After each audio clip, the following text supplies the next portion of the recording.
Let's go to the German capital, Berlin, and speak to Sergei Sumenli. He is the founder and co-director of the European Resilience Initiative Center. Sergei, thank you for your time. This issue of the rotating presidency of the UN Security Council, it does really very much illustrate how lame that chamber can be, doesn't it?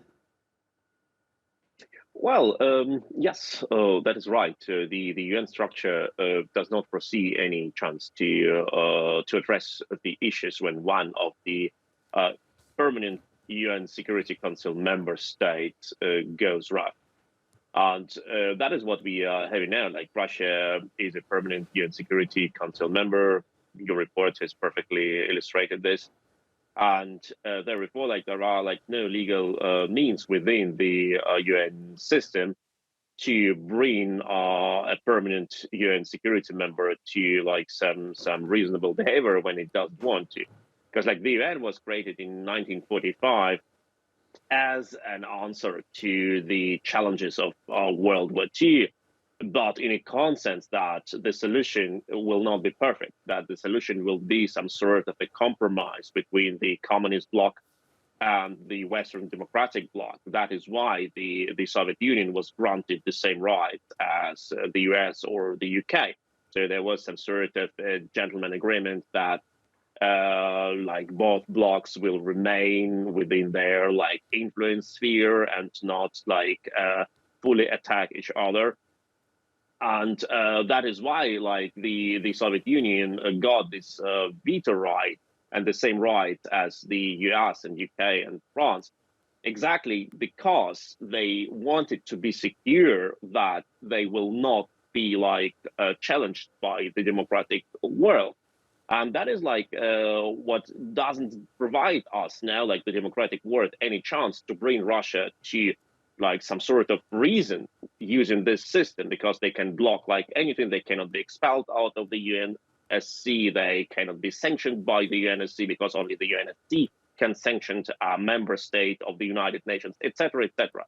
And they use this right to constantly and permanently. They know they can do anything they want. They cannot be punished within the system. Yeah, I mean, Russia certainly uses its veto power more often than the United States does. In the past few days, Sergei, there have been so many indications of how Moscow's thinking may be changing.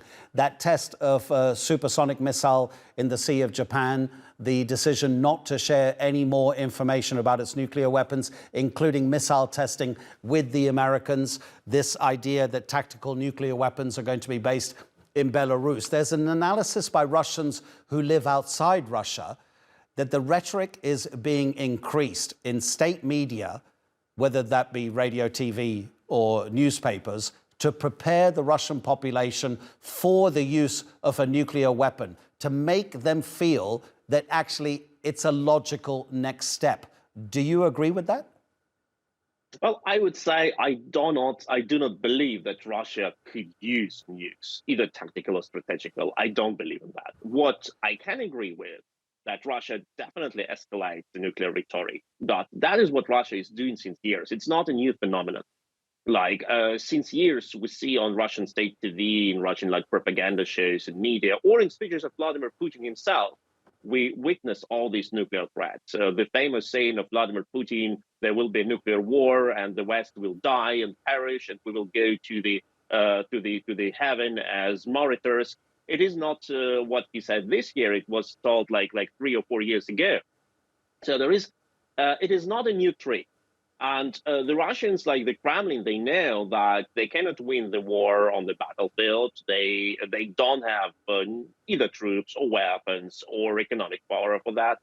The only way for them out of this disaster, which they started with this full-scale Ukraine invasion, is to prevent the West from providing Ukraine with enough weapons. And to do that, they want to spread fears within our population. And what does our population has fear of? Inflation didn't work that good, gas deliveries didn't work that good. So they address one of the most essential fears of the Western democratic societies, the fear of global thermonuclear war. That is why they address all these issues. And because they want to scare our democratic society. So then we in Germany go address Scholz, and in the US they address Biden, say, please don't support Ukraine because otherwise the Russians will escalate nuclear. But why the Russians address their own people? Because they know they must hold them in fear. They must increase the level of insanity of this psychosis. Because you cannot explain some provincial region in Russia why they send tens of thousands of men to attack Bakhmut and they all died. And now they need another tens of thousands of men to send them for that. So that's why they say, yeah, if we don't do that, there will be nuclear catastrophe. We will all die.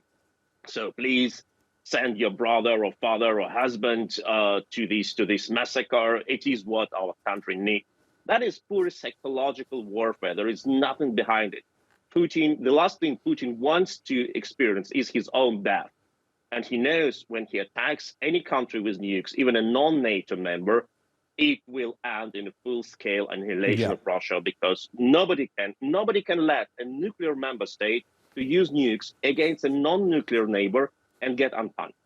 That's why Putin will not do it. Sergei, increase the intensity of this psychosis. I had to make a note of that very impressive phrase. Thanks so much for the analysis, Sergei. Really appreciate it. Sergei Somendi in Berlin.